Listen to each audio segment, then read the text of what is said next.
Mga ka-people, ito na ang balita ngayong presko na presko diyan sa Kongreso. Ang pagdebate o ang paggisa ni Congressman Tiangco nitong si Chairperson Angela at saka si Sandro Castro Marcos. Ito ay butata sumagot. Parang may tinatago at hindi makapagbigay sa report ng small committee.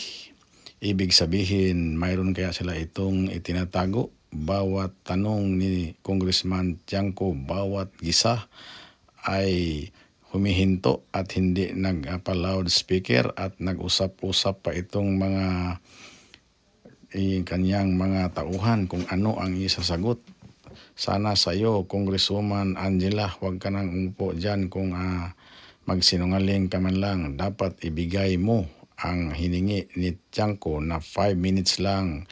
Dapat pumasok na sa kanyang email ang report na hinihingi kung saan daw ibinawas at saan idinagdag. Ibig sabihin kung hindi madagdagan kung walang ibinawas. Kaya sagutin niyo yan. Sir Person, magpatulong ka rin kay Sandro Marcos. Bakit ayaw umimik? Mayroon ba siyang alam o paupo-upo lang dyan? Ito na ang video. Panoorin natin hanggang sa dulo, mga ka-people.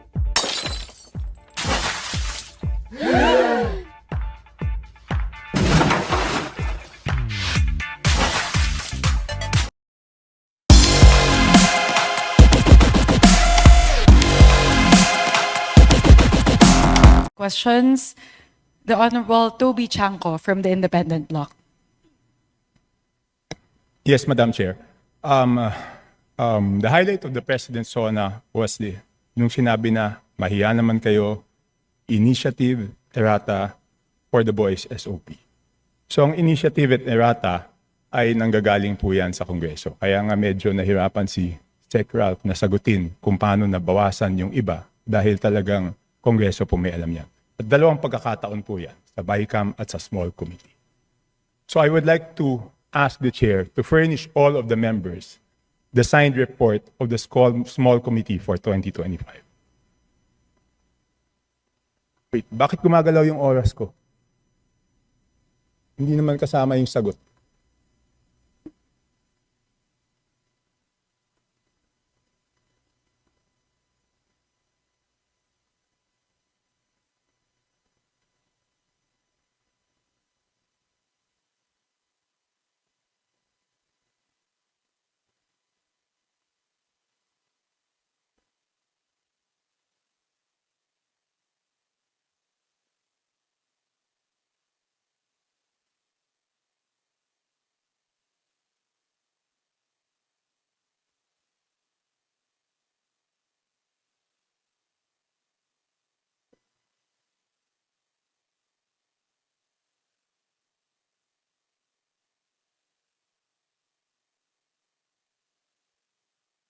Thank you very much, Representative Chanco. The request will be put under consideration and we will let you know if it's possible to... No.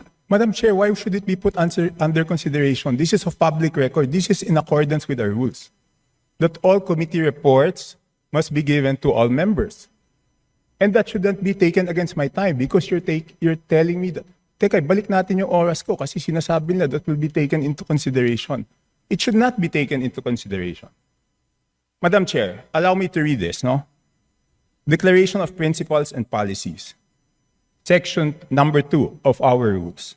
Public office is a public trust. The House of Representatives and every member thereof are accountable to the people at all times. I will not read the ending portion. Number 3, efficient and effective access to and dissemination of appropriate and accurate information are imperative in lawmaking. So why should it be taken into consideration, Madam Chair?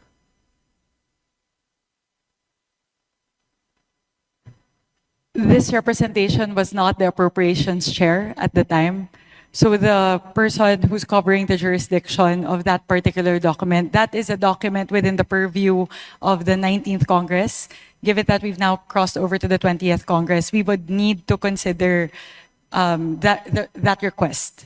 Madam Chair, that's not acceptable. This is public records. Pareho pa naman yung COMSEC natin. At yan dapat linalagay sa archives. Do I have to read the rules again regarding archives of all documents? So ang daming violation, Madam Chair. Walang record, hindi binigay. Ngayon, it's not readily available.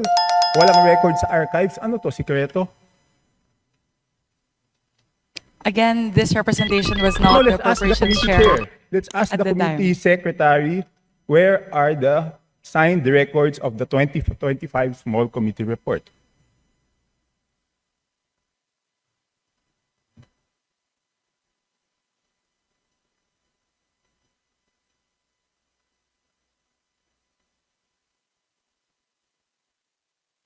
Madam Chair, simple lang to. Kung electronic copy, dapat lahat may electronic copy. So dapat i-email sa amin lahat within 5 minutes, di ba?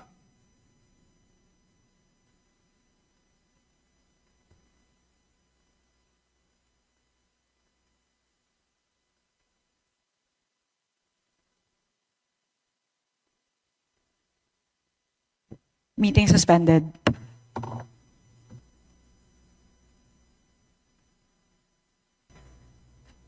As a response to the Honorable Chanco, we will look into the records and Madam- look at the Madam Chair. particular item.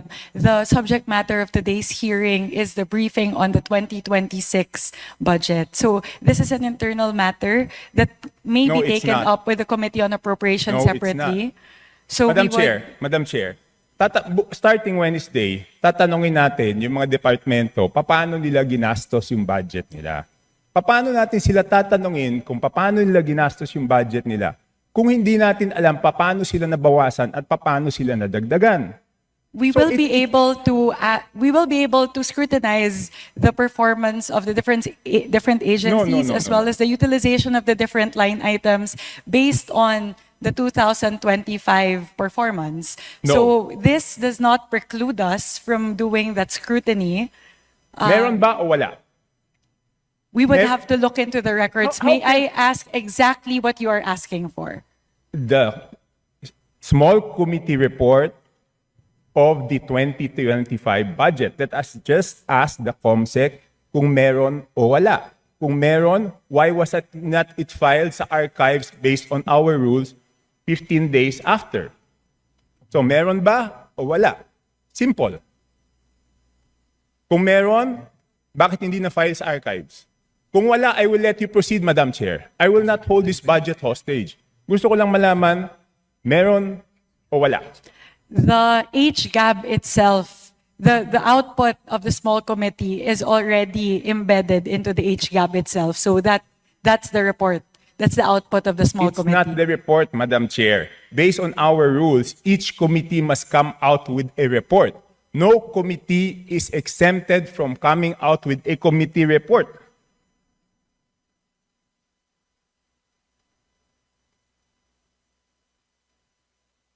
Please check Section 39 of Rule 9 of our rules.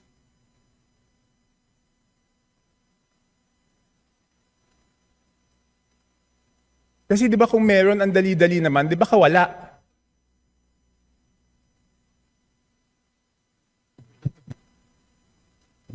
So the small committee is subsumed within the Committee on Appropriations, and it is the Committee on Appropriations who's required to submit the committee report. In this case, the report and the output of the Committee on Appropriations is the HGAB. No, it's not. The HGAB is different from a committee report. Just like any other bill, the bill is different from the committee report. There must be a committee report included to the bill. It is not one and the same. At the point of after the committee hearings are done, the Committee on Appropriations comes out with a committee report and then it moves to plenary, at which point we approve it and the small committee works. So now the output of the Committee on Appropriations, once that is elevated to the plenary, is the HGAB. No. So there's no other committee report that needs to be furnished by the Committee on Appropriations apart from the HGAB itself. It is not exempted from our rules, Madam Chair. Maliwanag, Section 39. Gusto niyo basahin niyo? Okay. I will ask the committee secretariat, how many meetings were held? There were 2 meetings. 2 meetings. Did you follow, nasaan yung minutes ng meetings?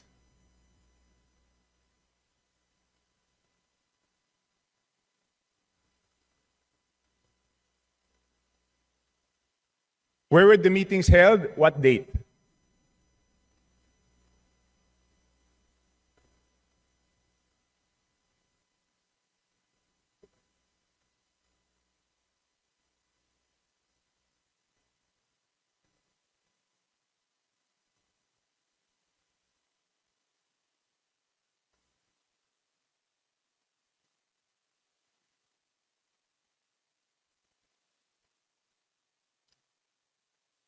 Madam Chair, I can read Section 39 of our rules to make it clear that the committee report is different from the HGAB, but I don't want it to take up my time.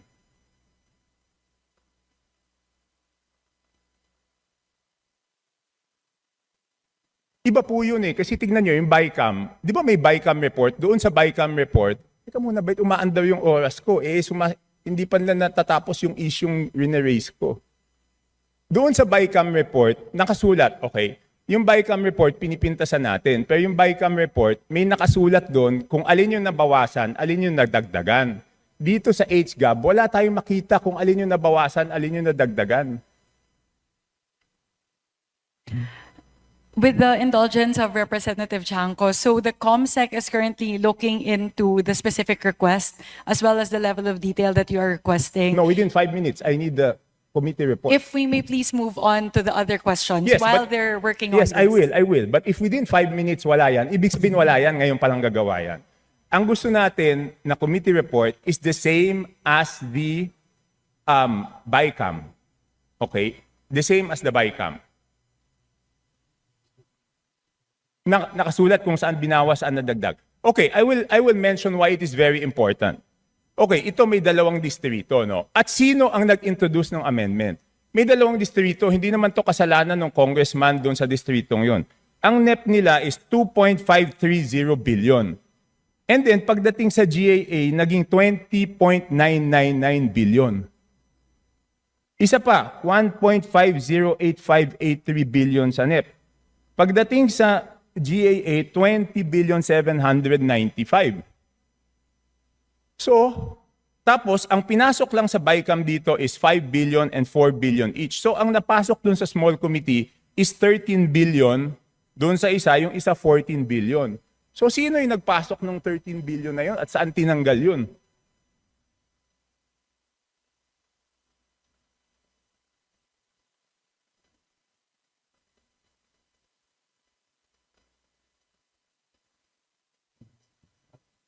So, again, the small committee is subsumed within the Committee on Appropriations, and it is not required to render a No, separate no. committee report. The rule that you are citing, Honorable Chanco, pertain to standing committees. And the mother committee in this case of the small committee is the Committee on Appropriations. Yes, but did we exempt the Committee on Appropriations not to submit a committee report? No. Again, the committee report of the Committee on Appropriations at the plenary level is the HGAB itself. Yeah, but all meetings, dito sa ating rules, all meetings must be on record. So it's not only the committee report, dapat yung small committee na yon, meron silang report na finurnish lahat. Again, if with the indulgence of the Honorable Chanco, the COMSEC is looking into the request, if we may move to the next question. Okay, I will move to the next question. Thank you very mukhang much. wala talaga. Signed committee report showing ano yung binawas, saan napunta. Okay. So it's only now, Madam Chair, that you found out that there is no small committee report?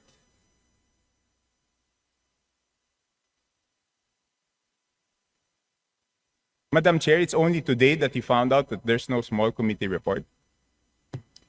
Again, Representative Chanco, I was not the chairperson of the Committee on Appropriations at time, nor was I linked to the budget deliberations or the deliberations of the small committee. So this is something that we are looking into based on your query. Okay. So, you mentioned in a press conference that you will have a subcommittee on budget amendments to replace the small committee. Is that correct? Yes, that is correct. Does it mean that we will now strictly follow section 56 and 57 of our rules? That before after we approve on second reading, no further amendments will be made? Yes, that is correct.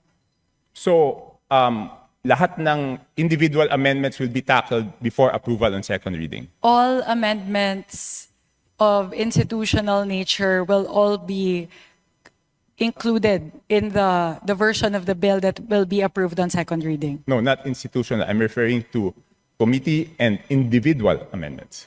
Technically speaking, yes, both committee and individual amendments as moved, as tackled during the period of amendments in the plenary. So after the second reading, wala na pong babaguhin? Yes, that is correct. Okay. Sumunod, sino po ang mga miyembro ng small committee at paano sila pinili? As of now, it's an ongoing discussion. It will not be small. The subcommittee on budget amendments. Yes. So we are looking into representatives nominated by each of the political parties, plus the party list coalition, plus members of the minority. So we are looking at least 10 members. So discussions are still ongoing, so I'm unable to say definitively how many the members are and who the members are. So sinabi niyo po, political parties, majority, minority. That is correct. Bakit wala pong representative ang independents?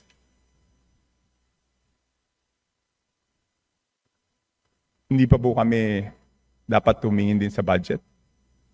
That could be considered. Thank you very much for pointing that out, Representative Shanko. So is it a affirmative that the independents will be represented? Madam Chair, point of order, Madam Chair. Kasi kanina I was asking kung ano ito, kung hearing ito o briefing. Ang sagot sa akin, briefing. Sa naririnig ko parang hearing. Because we are now discussing, things that are properly discussed in the committee itself. So, with apologies to my friend Congressman Chanco, baka maybe that can be discussed in a formal APRO meeting kasi we have our resource persons here that probably are wondering why they are listening to all of this. And so that also the briefing can proceed, Your Honor. Yes, to my friend, of course, the respected Honorable Puno. But on Wednesday, we will ask them how they spent their funds. So I think we all also should know whether they were deducted funds or added funds before we ask them how they... Di ba po parang kahit bata, pag humingi ng allowance, bago humingi ng bagong allowance, titignan muna kung paano ginastos, di ba? So, and I'm winding up. Puno, Congressman Puno. No, I am not unhappy with the questions. In fact, some of them are my own questions also. I was just observing that the ruling was that this is a briefing. So I myself had been forced to revise some of the questions I was going to ask. But thank you for your lead on this. Okay, next. Lahat po na ba dapat digital na ngayon? Bakit wala pong soft copy ang HGAB? Wala pa pong HGAB Hindi. for Ibig sabihin fiscal ng year 2025. 2025 HGAB, wala pong soft copy yan.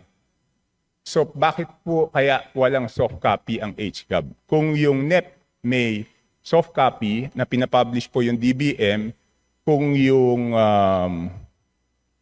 GAA na papublish po may soft copy, bakit po kaya walang soft copy yung HGAB at sigurado po ba tayo na magkakaroon ng soft copy ang HGAB ngayong 2026 budget? So the requirement of the transmission between the House and the Senate is for hard copies during the 19th Congress. So that's the version that was prepared by the House, because that's the requirement of the Senate in terms of the transmittal. Now, though, we are changing that, and we are now moving more towards a digital format, which will render to the members of the House. Okay, yun lang po. So, you commit that doon sa 2026 budget, meron na pong soft copy Yes, we commit. ng after third reading. Yes, we commit. Okay. So, thank you po. 3 minutes na lang po, tapos na yung 5 minutes. So, dapat matanggap na namin yung email ng small committee report, Madam Chair. Again, we will revert back to you on that, Honorable Chanco. Again, the committee secretariat is looking into that. This is something that we can discuss internally. It's an internal matter of the Committee on Appropriations. So I would also not want that to hinder all of the other members to ask their questions pertaining to the 2026 fiscal year budget. So if we can get back to you on that, again, I can also ask the COMSEC to sit down and tackle the request, which we will put under consideration. No, Madam Chair, I don't need to sit down with the COMSEC. I am just requesting that each and every member of the House be given the copy of the small committee report wherein makikita po kung saan po nagbawas ng kasi walang madadagdag kung walang binawas. So yun lang po ang hinihingi ko, pakita lang kung saan binawas at saan dinagdag. Yun lang ang hinihingi ko. And hindi naman po pwede ngayon lang yan gagawin kasi yan public record yan eh. And I'm sorry to disagree, but public funds is not an internal matter. Di ba? Kaya nga natin ginawang transparent to because it's not internal. Pag nagtanong tayo tungkol sa pera ng taong bayan, every question is valid and every question is a public matter. It is not an internal matter dahil pera po ito ng taong bayan. So, yun lang po, The Madam. procedural point is what's considered as an internal matter. Again, we maintain that the output of the small committee is included in the HGAB. Hindi po. Pero nakasulat po ba sa HGAB kung saan binawas at saan dinagdag? Yun na lang po tatanungin ko, Madam Chair. Pwede Nakasulat pong ba? silipin yung difference ng GAB as filed versus HGAB. Pero dun po sa mismong forma na HGAB, hindi po nakalagay yung mga delta doon. But if you would really want that, to look into the differences, you can compare HGAB as filed for first reading vis-a-vis what's what's transmitted in the Senate. Madam Chair, 7,000 pages po yun. Paano ko naman babasahin yun? Doon nga sa BICAM, di ba ang ginawa nila, sinamarize nila at sinabi po nila kung ano yung binawas at ano yung dinagdag. So bakit hindi po natin magawa yun? Di ba 7,000 pages, babasahin natin isa-isa tapos hahanapin natin alin yung tumaas, alin yung bumaba. Sa BICAM po, ang ginagawa po nila, sinasummarize, nakasulat po doon. And ang balita ko sa Senate, gagawin nila is aalamin kung sino yung nag-introduce ng bawas at sino yung nag-introduce ng dagdag. And I hope the same will be done in the House, Madam Chair. Noted on that, we will take that into consideration as we move forward with the reforms for the budget deliberations for the 20th Congress. Last question, Madam Chair. What will be the participation of the civil service, the CSOs, the NGOs, and the POs doon sa I will revert back to, I will respond to this question, but this would be the last question with the indulgence of Honorable Chanco. So they will be engaged as non-voting observers in all of the committee hearings. So they have full access to committee hearings and essentially all the deliberations of the Committee on Appropriations as well as the plenary deliberations. And we also have a People's Budget Review wherein that's a day where they can present all of their suggestions and their queries with regard to the 2026 budget. Madam, bakit pag ako nagsasalita, pati yung sagot ng chairman, tumatakbo yung oras ko? This is an extension na po. Yeah, A while ago, the countdown was in accordance to the length of your questions lang po. Yes, Congressman Erice was given 3.49 minutes extension. I was stopped at 2 minutes. So last question po. So any CSO, any NGO, any PO who wants to join and volunteers to join will be welcome. Kahit sino po. Wala tayong pipiliin.